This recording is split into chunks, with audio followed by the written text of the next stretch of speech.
오늘은 주께서 나의 간구하는 소리를 들으셨으니 라는 제목으로 함께 하나님의 말씀을 나누길 원합니다. 부제는 주님께서 나의 기도를 들으심을 믿음으로 확신함으로써 위기 속에서 낙심하기보다는 도리어 주님을 찬송합시다 입니다. 오늘도 다윗이 쓴 시편 말씀을 살펴보고자 합니다. 오늘 이 시편 28편은 다윗이 위기 상황에 직면하여 주님께 구출해달라고 간구하는 내용으로서 이 시편이 기록된 배경에 대해서는 성경이 자세히 나와 있지 않아 알 수 없습니다. 그러나 3절에 언급된 사악한 자들이나 불법을 행하는 자들 때문에 왕으로서 다윗이 겪었던 어떤 심각한 위기 상황과 관련된 것만은 분명해 보입니다. 왜냐하면 본문 9절에서 주의 백성을 구원하시고 라고 언급한 부분 때문입니다. 더욱이 다윗의 인생 후반기에 겪은 가장 큰 고난이었던 아들 압살롬의 반역 사건이 이 말씀과 연관된 것으로 많은 분들이 보기도 합니다. 물론 알 수는 없지만 설득력 있는 주장처럼 여겨집니다. 오늘 이 말씀의 핵심 주제는 다윗이 자신의 사악한 행위를 하는 자들과 함께 끌어내지 말고 그들에게 합당한 보응을 내려달라고 주께 간구함에 있습니다. 자, 그럼 오늘 본문 말씀을 통해 귀한 영적 교훈 5가지를 하나씩 살펴보도록 하겠습니다. 첫 번째, 주님께서는 우리의 간구를 들으시는 분이십니다. 1절 말씀을 보십시오. 오 나의 반석이 되신 주여, 내가 주께 부르짖으리니 내게 잠잠하지 마소서. 주께서 내게 잠잠하시면 내가 구덩이로 내려가는 자들처럼 될까 염려하나이다. 여기서 다윗은 위기 상황에 처하여 절박하게 주께 부르짖고 있는데 아마도 그에게 응답을 지체하셨던 것 같습니다. 왜냐하면 다윗은 주여 내가 주께 부르짖으리니 내게 잠잠하지 마소서라고 했기 때문입니다. 이어서 다윗은 주님께서 응답을 안 하시고 자신에게 잠잠하시면 결국 자신이 구덩이로 내려가는 자들처럼 될까 염려하나이다 라고 하면서 주님께서 필히 응답해 주실 것을 아주 애절하게 호소하였습니다. 여기서 구덩이로 내려가는 자란 죽은 자를 의미하는 것으로 결국 아무런 소망을 가질 수 없는 절망적인 상태가 된다는 그런 뜻입니다. 여러분도 이렇게 주님께 간절히 호소를 하신 적이 있습니까? 그런데 다윗의 간구를 보면 우리가 드려왔던 호소보다 훨씬 더 간절함이 묻어나오는 것 같지 않습니까? 우리의 기도를 들여다보면 주님께 간구를 하긴 하는데 응답하든지 말든지 상관없는 것처럼 혹여 형식적인 기도를 하지는 않습니까? 근데 여기서 다윗은 결코 그렇지 않았습니다. 왜 그랬을까요? 다윗은 자신의 이러한 위기 상황을 도와주실 분은 결국 주님 한 분밖에 없었음을 알았기 때문입니다. 다윗은 주님께서 듣든지 말든지 아니면 응답을 해주든지 말든지 형식적으로 간구를 드린 것이 아니라 내가 주께 부르짖으리니 내게 잠잠하지 마소서. 주께서 내게 잠잠하시면 내가 구덩이로 내려가는 자들처럼 될까 염려하나이다라고 아주 절박하게 주님의 응답을 간구하며 기도를 드렸던 것입니다. 더욱이 다윗은 하나님께서 의인의 간구를 들으심을 굳게 믿었기 때문에 이러한 기도를 드릴 수 있었으며 그러므로 우리도 이와 같이 기도할 필요가 있습니다. 물론 특별한 이유가 있거나 정하신 때에 이르지 않아 의인의 간구에 대하여 응답을 지체하기도 하시지만 결과적으로 주님은 의인의 간구를 외면하지 않고 반드시 들으시는 분이시며 응답해 주십니다. 본문 6절을 보십시오. 주께서 나의 간구하는 소리를 들으셨으니 그런즉 내가 그분을 찬송하리로다. 여러분, 6절을 보면 다윗은 주님을 찬송하고 있습니다. 왜 그랬을까요? 그 이유는 자신의 간구하는 소리를 주님께서 들으셨기 때문이었습니다. 여기서 흥미로운 사실은 아직 다윗이 간구했던 것처럼 주님의 응답이 이루어진 것이 아니었음에도 불구하고 그는 주님을 찬양하였던 것입니다. 저는 이런 다윗의 믿음이 우리와 다른 점이 아닌가 싶습니다. 7절에서는 내 마음이 그분을 신뢰하여 내가 도움을 얻었도다라고 하고 있습니다. 즉 주님이 자신의 간구에 응답하여 주심으로 구원을 얻었다는 고백입니다. 이 역시 과거 주님의 도우심을 근거로 앞으로도 주님께서 자신의 도움이 되실 것을 확신하는 표현입니다. 이처럼 다윗은 위기에 처하여 간구할 때마다 단 한 번도 하나님의 응답을 받지 못한 일이 없었음을 경험했던 자였습니다. 응답의 시점이 즉각적이냐 아니면 잠시 지체되었느냐의 차이는 있었지만 응답을 받은 것은 틀림없는 사실이었습니다. 사랑하는 여러분, 저와 여러분도 이렇게 다윗처럼 주님께서는 당신만을 의지하는 의인의 간구에 결코 잠잠하는 일이 없으며 들으시는 분임을 믿기를 바랍니다. 주님은 자신의 뜻에 합당하게 되는 여러분의 간구에는 반드시 듣고 응답하는 분이십니다. 요한일서 5장 14절에서 15절 말씀을 함께 보겠습니다. 그분 안에서 우리가 가진 확신은 이것이니 곧 우리가 그분의 뜻대로 무엇이든 구하면 그분께서 우리 말을 들으신다는 것이라. 우리가 무엇을 구하든지 그분께서 우리 말을 들으시는 줄 우리가 알진대 우리가 그분께 구하여 청원한 것들을 얻는 줄 우리가 아느니라. 다만 응답을 받으려면 여기에는 단 한 가지 조건이 필요합니다. 그것이 무엇입니까? 우리가 그분의 말씀을 철저하게 배워서 그분의 뜻대로 무엇이든 구하면이란 단서 조항입니다. 이렇게 함으로써 우리가 그분께 구하여 청원한 것들을 얻는 줄 확신을 가지고 주님께 기도하시길 바랍니다. 두 번째 교훈은 주님께서는 우리가 겪는 위기보다 더 크신 분이십니다라는 부분을 보겠습니다. 본문 2절을 보십시오.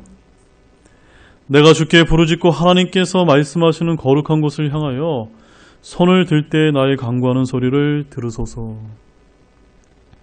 여기서 다윗이 거룩한 곳을 향하여 손을 들고 주께 부르짖었다는 말은 그가 위기 가운데 주님께 소망을 두고 부르짖었음을 나타내는 말씀입니다. 즉 다윗은 대적들이 자기를 포위하고 공격할 기회만 노리는 그 와중에서도 주님께 소망을 두고 부르짖은 것입니다. 사랑하는 여러분, 우리도 이런 다윗의 이런 기도 자세에서 귀한 교훈을 얻기를 바랍니다. 대개 사람들은 위기나 문제에 직면하게 되면 그러한 것들만을 지나치게 크게 보는 경향이 있습니다. 물론 실제 자기에게 임한 위기나 문제가 자신의 힘이나 능력으로는 어찌해 볼 수 없을 만큼 심각한 것일 수도 있습니다. 그러한 경우 사람들은 그러한 위기나 문제의 무게에 짓눌려 절망하고 낙심하게 됩니다. 심지어 모든 것을 포기하고자 하는 마음을 갖습니다. 스스로 생명을 포기하는 사람들의 대다수가 자기가 직면한 위기나 문제가 너무 커서 소망을 가질 수 없다고 여기고 있습니다. 아무런 소망도 보이지 않고 자기 앞에는 오직 절망의 강, 건널 수 없는 홍해만이 가로막혀 있다고 스스로 생각하는 것입니다. 여러분, 하나님께서 이집트에 행하신 기적으로 인하여 출애굽한 이스라엘 백성들은 얼마 가지 못해 이집트 군대의 추격을 받게 되었고 더욱이 그들 앞에는 건널 수 없는 홍해가 가로막고 있었습니다. 이 얼마나 절망적인 상황입니까? 이스라엘 자손들은 자기들 앞에 놓인 홍해 앞에서 절망하여 모세를 향해 원망을 쏟아놓기 시작했습니다. 이에 모세는 그러한 이스라엘 자손들을 향하여 뭐라고 외쳤을까요? 출애굽기 14장 13절 말씀을 보십시오. 모세가 백성에게 이르되 너희는 두려워하지 말고 가만히 서서 오늘 주께서 너희에게 보여주실 그분의 구원을 보라. 다시는 너희가 오늘 본 이집트 사람을 영원히 또 보지 아니하리라. 모세는 불평하는 이스라엘 자손을 향하여 주께서 너희에게 보여주실 그분의 구원을 보라고 담대하게 외쳤습니다. 이스라엘 자손들은 그들 앞에 놓인 홍해와 뒤에서 추격하는 이집트 군대의 크기에 짓눌려 그보다 훨씬 크신 하나님을 바라보지는 못했지만 모세 한 사람만큼은 그런 순간에도 하나님만을 주목했습니다. 시편 42편 5절 말씀 한번 보십시오. 오 내 오나 어찌하여 내가 낙심하느냐, 어찌하여 내가 내 속에서 불안해하느냐. 너는 하나님께 소망을 두라. 그분의 얼굴의 도우심으로 인하여 내가 여전히 그분을 찬양하리로다. 여러분, 우리 앞에 놓인 위기나 문제가 아무리 커도 하나님을 믿고 구원받은 성도들은 낙심하거나 불안해하지 말아야 합니다. 위기나 문제가 아무리 커도 그것은 하나님의 주관하시는 섭리 안에서 일어납니다. 그러므로 우리 앞에 놓인 위기나 문제가 아무리 크다고 해도 전진전능하신 하나님보다 클 수는 없습니다. 즉 다시 말해서 하나님께서 해결하시지 못할 위기나 문제는 없다는 그런 말씀입니다. 그러므로 우리는 우리에게 오는 위기나 문제가 아무리 큰 것이라고 해도 결코 낙심하거나 불안해하지 말고 그것들보다 훨씬 크신 우리 주 하나님만을 주목하고 주님께만 소망을 두어야 합니다. 이렇게 하려면 우리의 생각을 주께 고정시켜야 합니다. 이사야서 26장 3절 말씀을 보십시오. 주께서는 생각을 주께 고정시킨 자를 완전한 평강으로 지키시리니 이는 그가 주를 신뢰하기 때문이니이다. 세 번째 교훈으로 주님께서는 사악한 자들이 행한 행위대로 그들에게 갚으시는 분입니다. 본문 3절과 4절 말씀을 보십시오. 사악한 자나 불법을 행하는 자들과 함께 나를 끌어내지 마소서. 그들은 자기 이웃들에게 화평을 말하나 해악이 그들의 마음속에 있나이다. 그들의 행위와 그들이 저지른 사악한 행위대로 그들에게 갚으시며 그들의 손이 일한 대로 그들에게 갚으사 그들이 받을 보응을 그들에게 내리소서. 여기서 다윗은 주님께 사악한 자나 불법을 행하는 자들과 함께 자신을 동일한 사람처럼 끌어내지 말아달라고 호소하고 있습니다. 당시 사람들은 다윗이나 사악한 자들이나 동일하다고 비방하였던 것 같습니다. 이는 물론 다윗의 대적들이 조장한 것이었습니다. 대표적인 사건으로는 아들 압살롬이 다윗과 백성을 이간하기 위해서 다윗을 모함한 사실을 우리가 들 수가 있습니다. 자, 그 말씀을 한번 가보겠습니다. 사무엘하 15장 2절에서 6절 말씀입니다. 압살롬이 일찍 일어나 성문 길 옆에 서서 어떤 사람이든지 분쟁거리가 있어 왕에게 재판을 청하러 올 때 그 사람을 불러 이르되 너는 어느 도시 출신이냐 하여 그가 말하기를 당신의 종은 이스라엘 지파들 중에 하나에 속하나이다 하면 압살롬이 그에게 이르기를 보라 내 일들이 선하고 바르다마는 내 말을 들을 사람을 왕께서 임명하지 아니하셨다 하고 압살롬이 또 이르기를 내가 이 땅에서 재판관이 되어 청원이나 사정이 있는 모든 사람이 내게로 올 때에 내가 그에게 정의를 베푸면 얼마나 좋을까 하고 어떤 사람이라도 그에게 가까이 와서 경의를 표하려 하면 그가 자기 손을 내밀어 그 사람을 붙들고 그에게 입을 맞추느니라. 왕에게 재판을 청하러 오는 온 이스라엘에게 압살롬이 이런 식으로 행하여 이처럼 이스라엘 사람들의 마음을 도둑질하니라. 다윗은 이러한 모함과 비방으로 인하여 주님께 자신의 무죄함을 호소하면 사악한 자들과 같이 자신을 다루지 말아달라고 강구합니다. 그리고 다윗은 사악한 자들이 행한 그들의 행위에 따라 그들을 심판해달라고 강구하고 있습니다. 여러분, 자신에게 아무런 잘못이 없음에도 불구하고 억울하게도 때로는 악을 행하는 사람들과 같은 부류로 분류될 수 있는 것이 저와 여러분이 살아가는 그러한 세상입니다. 아무리 자신의 무죄함을 증거하려고 해도 주변 사람들은 손가락질하며 비난합니다. 순전한 믿음의 사람 욥은 이러한 일로 인하여 얼마나 고통을 받았는지 모릅니다. 하나님께서 보시기에 욥이 하루아침에 망하자 그의 친구들이 욥을 위로하러 왔습니다. 하지만 그들의 위로의 끝은 정죄와 비판이 전부였습니다. 즉, 너에게 잘못한 것, 죄 지은 것이 있기 때문에 공의에 하나님께서 심판하신 것이다. 그러므로 너는 회개해야 한다는 식이었습니다. 여러분, 이때 욥의 마음이 어떠했을까요? 욥은 많은 말로 자신의 무죄함을 증거하려고 노력했습니다. 하지만 아무런 해결책도 나오지 않고 결국 누가 욥이 옳았다는 것을 드러내었을까요? 욥기서 42장 7절 말씀 한번 보십시오. 주께서 욥에게 이런 말씀들을 하신 뒤에 주께서 대만 사람 엘리바스에게 이르시되 내 진노와 너와 내 두 친구를 향해 타오르나니 너희가 내 종 욥과 같이 나에 대하여 옳은 것을 말하지 아니하였느니라. 그렇습니다. 세상 사람들은 성도들의 진심을 알아주지 않아도 오직 하나님께서는 알아주십니다. 사람들은 사람의 중심을 보지 못하기 때문에 그 사람에 대하여 보고 들은 것만 가지고 그를 판단합니다. 때문에 그 사람의 진실과 관계없이 그 사람은 억울함을 당할 수밖에 없습니다. 그러나 하나님께서는 그 사람의 중심을 보시기에 사람의 진실에 대해서 아주 잘 알고 계십니다. 그런즉 참고 기다리면 하나님께서는 진실한 성도의 억울함을 풀어주실 것입니다. 한번 보십시오. 압살롬이 다윗을 거짓으로 모함하고 백성들의 민심을 도둑질하여 반역을 하였을 때에도 하나님께서는 압살롬을 심판하고 다시금 다윗을 회복시켜 주심으로 그의 억울함을 풀어주지 않았습니까? 사무엘상 24장 15절 말씀 한번 보십시오. 그런즉 주께서 재판관이 되사 나와 왕 사이에 판단하시고 내 사정을 살펴 변호하시며 나를 왕의 손에서 건져내시기 원하나이다 하니라. 이 말씀에서 우리가 보는 것처럼 우리는 세상에서 억울하고 원통한 일을 당할 때에 좌절하지 말고 주님께 내 사정을 호소해야 합니다. 그리하면 하나님께서 무고한 자의 억울함을 풀어주시고 사악한 자들이 저지른 사악한 행위들 그들에게 친히 갚으실 것입니다. 특히 하나님께서는 마지막 크고 흰 왕자 심판 때에 사악한 자들은 그들의 행위대로 갚으셔서 영원한 불호수의 수치를 당하게 하실 것입니다. 요한계시록 20장 11절에서 13절 말씀을 보십시오.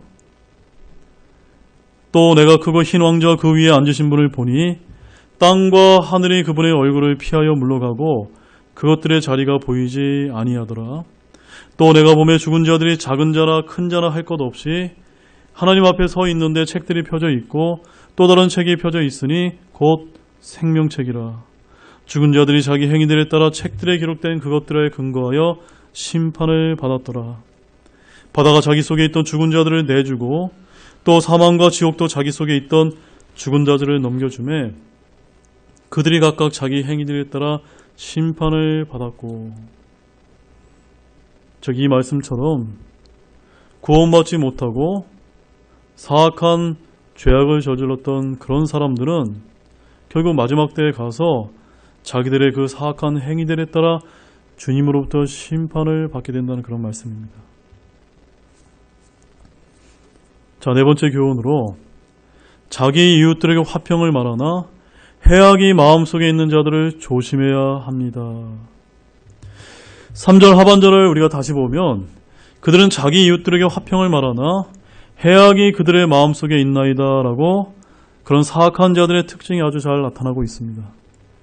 이를 한마디로 표현하면 겉과 속이 다르다고 우리가 이렇게 부를 수가 있습니다. 이처럼 사악한 자들은 이웃들에게 화평을 말하지만 그 마음에는 해악이 가득합니다. 즉 화평과 해악, 이 얼마나 대조가 됩니까? 그런데 사악한 자에게는 이 두 가지가 함께 공존합니다. 여기서 두 가지가 공존한다는 뜻은 때로는 화평을 추구하고 때로는 해악을 추구한다는 그런 말이 아닙니다. 다만 화평은 해악을 이루기 위한 하나의 도구일 뿐입니다. 화평은 그들의 본심인 해악을 숨기기 위한 하나의 가면에 불과합니다. 그래서 그들은 화평의 가면을 쓰고 언제나 나타납니다. 이것이 사악한 자들의 특징입니다. 자, 그러면 그 대표적인 사람을 우리가 성경에서 한번 찾아보겠습니다. 다니엘서 11장 21절 말씀입니다. 또 그의 영토에서 한 비천한 사람이 일어날 터인데 그들이 그 왕국의 종기를 그에게 주지 아니하리라. 그러나 그가 평화로이 들어와서 아첨하는 말로 그 왕국을 얻을 것이며. 주님께서 공중 강림하셔서 성도들 모두가 휴거되면 마지막 7년 환란기가 이 땅에서 펼쳐질 때 한 비천한 사람이 일어나게 될 것입니다. 여기서 영어로는 by person이라고 이렇게 되어 있는데, 즉 비열한 사람이라는 그런 뜻이 됩니다. 이 자는 장차 오게 될 적그리스도를 가리킵니다. 그는 앞서 언급한 화평의 가면을 쓰고 나타나게 되는데, 그때 어떻게 나타났습니까? 평화로이 들어와서 아첨하는 말로 그 왕국을 얻을 것이라고 이렇게 대언하고 있습니다. 또한 데살로니가 후서 2장 3절 말씀을 보게 되면, 이 적그리스도는 죄의 사람 곧 멸망의 아들이라고 해서 그는 사탄의 아들로서 하나님의 아들이신 예수 그리스도를 모방하는 존재임을 알려주고 있습니다. 그리고 7년 환란기 중반에 이스라엘과 맺은 언약을 깨고 제3 솔로몬 성전 위에서 자신이 하나님처럼 앉게 될 것이라고 이렇게 대언합니다. 데살로니가 후서 2장 3절과 4절 말씀을 보십시오. 아무도 어떤 방법으로도 너희를 속이지 못하게 하라. 먼저 떨어져 나가는 일이 일어나고 저 죄의 사람과 멸망의 아들이 드러나지 아니하면 그날이 이르지 아니하리라. 그는 대적하는 자여 또 하나님이라 불리거나 혹은 경배받는 모든 것 위로 자기를 높이는 자로서 하나님처럼 하나님의 성전에 앉아 자기가 하나님인 것을 스스로 보이느니라. 이처럼 적그리스도의 특징은 바로 화평의 과면을 쓰고 겉으로는 화평을 말하지만 속으로는 해악이 가득 찬 자임을 알려주고 있는 것입니다. 그래서 사탄의 종들 역시도 항상 그러한 면모를 여실히 보여줍니다. 제가 한 가지 예를 들어드리면, 과거 로마 카톨릭 교도였던 히틀러 역시도 로마 카톨릭 교황의 축복과 협약으로 폴란드를 침략함으로써 제2차 세계대전을 일으켰는데, 그 역시 언제나 자기 이웃들에게 화평을 말하나와 같이 그렇게 행동을 했었습니다. 또한 소련의 스탈린이나 북한의 김일성과 같은 그런 공산주의자들 역시도 마찬가지였습니다. 그들은 언제나 입으로는 자기들에게 화평을 말하나였습니다. 이처럼 오늘날도 한번 보십시오. 화평의 가면을 쓰고 인권을 말하고 평화를 말하고 사랑을 강조하는 사람들이 도처에 널려 있습니다. 따라서 저와 여러분은 그들의 입을 보지 말고 그들의 행위의 열매를 보아야 합니다. 마태복음 7장 16절에서 20절 말씀만 보십시오. 너희가 그들의 열매로 그들을 알리니 사람들이 가시나무에서 포도를 또는 엉겅퀴에서 무화과를 거두겠느냐. 이와 같이 좋은 나무마다 좋은 열매를 맺고 변질된 나무는 나쁜 열매를 맺나니 좋은 나무가 나쁜 열매를 맺지 못하고 또 변질된 나무가 좋은 열매를 맺지 못하니라. 좋은 열매를 맺지 아니하는 나무마다 찍혀 불 속에 던져지나니 그러므로 너희가 그들의 열매로 그들을 알리라. 여기서 20절 말씀을 주목하십시오. 너희가 그들의 열매로 그들을 알리라 라고 말씀하고 있습니다. 사랑하는 여러분, 앞서 다윗도 민심을 잃고 압살롬에게 일시적이나마 왕권을 빼앗겠다 했던 것도 그 압살롬이 그 마음의 해악을 숨기고 화평의 얼굴로 백성들 앞에 나아갔기 때문이었습니다. 그는 백성들 앞에서 의의 일꾼으로 가장해서 다윗은 악한 통치자이고 자신은 의로운 지도자인 것처럼 그렇게 행세했습니다. 그 결과 백성들의 마음이 다윗에게서 압살롬에게로 돌아섰던 것입니다. 따라서 지금도 사악한 자들은 자기들의 이기적인 목적을 달성하기 위해 이렇게 겉과 속이 다른 모습으로 이웃에게 다가감을 항상 조심해야 합니다. 결국 주님께서는 사람의 속 중심을 살피심으로 그들의 행위가 맺은 열매대로 갚아주실 것입니다. 예레미야 17장 10절 말씀 한번 읽어보시겠습니다. 나 주는 마음을 살피며 속 중심을 시험하여 각 사람의 길들과 그 사람의 행위들의 열매대로 그 사람에게 주느니라. 자, 이제 마지막 5번째 교훈으로 우리는 오직 믿음으로 사는 사람들입니다 라는 그 부분을 한번 보겠습니다. 본문 5절에서 6절 말씀입니다. 그들은 주께서 행하신 일들과 그분께서 손으로 경영하신 것에 관심을 두지 아니하므로 그분께서 그들을 멸하시고 세우지 아니하시리로다. 주께서 나의 간구하는 소리를 들으셨으니 그런즉 내가 그분을 찬송하리로다. 앞에서 우리는 사악한 자들은 언제나 화평의 과면을 쓰고 나타나 자기 이웃들에게 화평을 말하나 해악이 그들의 마음속에 있나이다라는 사실을 우리가 이렇게 살펴보았습니다. 근데 여기 5절에서 이 그들이 바로 그 사악한 자들을 말합니다. 그들이 그렇게 겉과 속이 다른 이유가 무엇 때문이었을까요? 바로 그들은 본문 5절을 보게 되면 주께서 행하신 일들과 그분께서 손으로 경영하신 것에 관심을 두지 아니함으로였기 때문이었습니다. 도대체 이 말씀이 무슨 뜻일까요? 즉 주 하나님의 존재와 그분의 통치를 그들이 무시하는 자들이었다는 것입니다. 그들의 사상에는, 그들의 생각 속에는 하나님이라고 하는 존재는 전혀 없었음을 뜻하는 것입니다. 결국 주님께서는 그들을 멸하시고 세우지 아니하시려다라고 이렇게 6절 말씀처럼 그들이 받을 보응을 그들에게 내리실 것입니다. 근데 6절에서 다윗은 도리어 주 하나님을 찬송하고 있습니다. 여러분, 당시 다윗의 위기 상황이 해결이 된 가운데 찬송했었던 것일까요? 결코 그렇지 않았습니다. 우리가 5절까지만 보더라도 그는 하나님께 간곡하게 구출을 호소했습니다. 근데 6절에서는 갑자기 주께서 나의 간구하는 소리를 들으셨으니 그런즉 내가 그분을 찬송하리로다 라고 이렇게 말했습니다. 어떻게 이러한 일이 가능하게 되었을까요? 앞서 응답에 지체하셨던 주님께서 갑자기 응답하셨던 것일까요? 그런 것이 아니었습니다. 다윗에게 달라진 것은 아무것도 없었습니다. 그는 여전히 위기 가운데 놓여 있었습니다.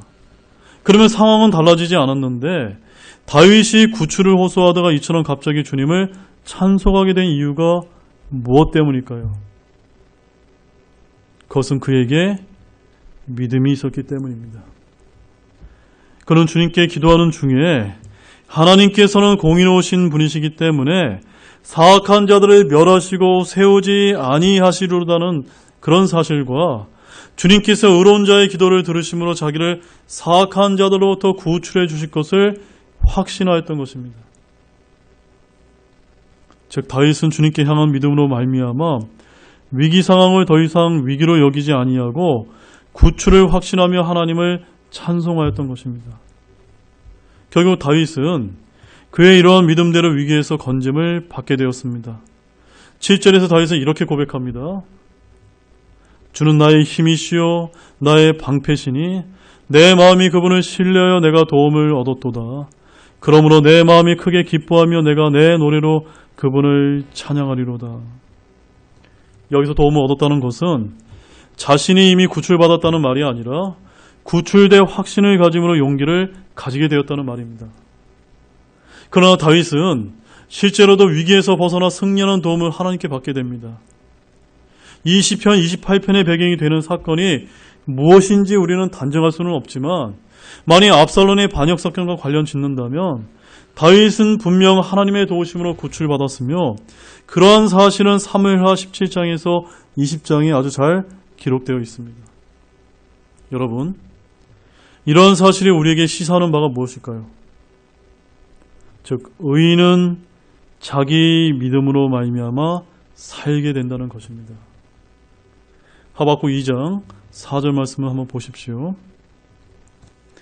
보라, 위로 높여진 자의 혼은 그의 손에서 곧바르지 아니하나 오직 의인은 자기 믿음으로 살리라. 의인은 어떻게 된다고 말씀하고 있죠? 자기 믿음으로 살아야 된다라고 말씀하고 있습니다. 하박국 대언자는 의인은 자기 믿음으로 살라라고 분명하게 고백하고 있는데 하박국이 살았던 시대나 지금 우리가 살고 있는 이 시대나 사악한 자들의 행동은 변함이 없다는 것입니다. 마찬가지로 성도 여러분을 사랑하시는 하나님 역시도 변함이 없으신 분임을 믿으시기 바랍니다.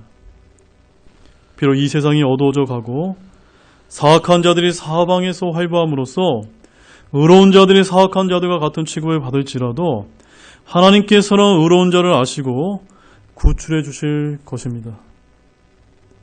다윗은 사악한 자들과 한통속으로 몰리면서도 결코 낙심하지 아니하고 주님께 기도를 드렸는데, 즉 그는 의로운 자를 도우시는 주 하나님을 굳게 믿었기 때문입니다. 이제 결론을 맺겠습니다. 오늘 제가 여러분에게 전한 내용을 요약을 해드리면, 첫 번째, 주님께서는 우리의 간구를 들으시는 분이십니다. 두 번째, 주님께서는 우리가 겪는 위기보다 더 크신 분이십니다. 세 번째, 주님께서는 사악한 자들이 행한 행위들을 그들에게 갚으시는 분이십니다. 네 번째, 자기 이웃들에게 화평을 말하나 해악이 마음속에 있는 자들을 조심해야 합니다. 마지막 다섯 번째, 우리는 오직 믿음으로 사는 사람들입니다.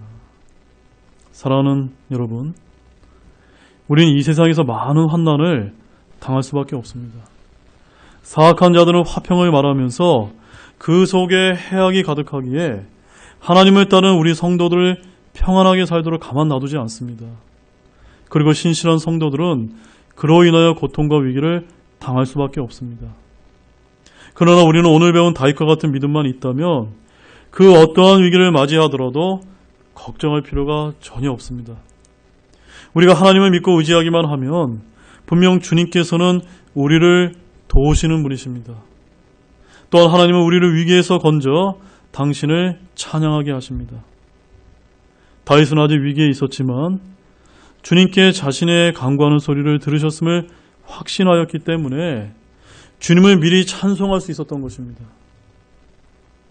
여러분 역시도 그러한 믿음으로 위기 상황에서도 낙심하기보다는 도리어 하나님을 찬송하는 모든 분들이 되시기를 우리 주 예수 그리스도의 이름으로 축원드립니다. 다 같이 기도하시겠습니다. 하나님 아버지, 참 감사를 드립니다. 오늘 이 말씀을 통해서 주님께서 저희들에게 위로해 주고 계심으로 인하여 얼마나 감사한지 모릅니다.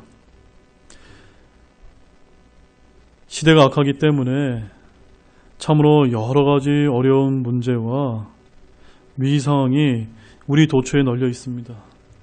지금 우리가 살고 있는 이 시대는 얼마나 악하고 해악이 가득한 사람들이 판을 치는 그런 세상이 아닐 수가 없습니다. 주님, 그런 때일수록 저희들이 결코 낙심하거나 불평하고 정말로 숨기보다는 오늘 다윗이 주님께 기도를 드렸던 것처럼 위기 상황 가운데 주님께 기도를 드렸을 때 주님께서는 그 기도를 반드시 들으시는 분이시고, 우리가 겪는 그 위기보다 더 크신 분임을 우리가 주목하면서 하나님께만 소망을 두는 우리 사랑하는 우리 형제자매님 될 수 있도록 도와주시기를 원합니다. 주님, 이 대한민국을 주님께서 긍휼히 여겨주시길 원합니다. 사악한 위정자들이 이 코로나를 핑계로 인하여 참으로 많은 악한 일들을 행하고 있습니다.